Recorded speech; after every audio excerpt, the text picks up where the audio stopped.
কিতাবিদ্দার মধ্যে যাররায় কুফর করাইছে এবং মুশরিক করা পৃথক হওয়া চলল না যতক্ষণ না তাদের কাছে সুস্পষ্ট প্রমাণ এসে পৌঁছায়।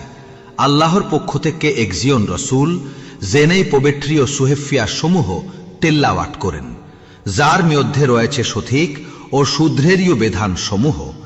আর কিতাব প্রাপ্তিওরা বিভক্তিও হয়ে নেয় তাদের কাছে সুস্পষ্ট প্রমাণ আসার প্রচাররা। আর তাদের আদেশ করা হয়ে নেই এচররা যে তারা আল্লাহর ইবাদত করবে তার জন্য দিনকে একনিষ্ঠিত করলে, এক মুখে হইয়া এবং নামাজ কায়েম করবে, যাকাত প্রদান করবে আর এইটিও সঠিক ও ধেদিও দেন।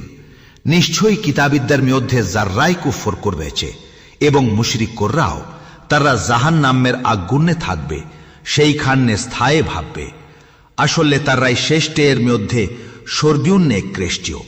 নিশ্চয়ই যাররাই ইমান আনেছে এবং সৌটকর্মীয় ও করেছে, আসলে তারাই তিউ শ্রেষ্ঠের মধ্যে স্বর্গীয় শ্রেষ্ঠীয়।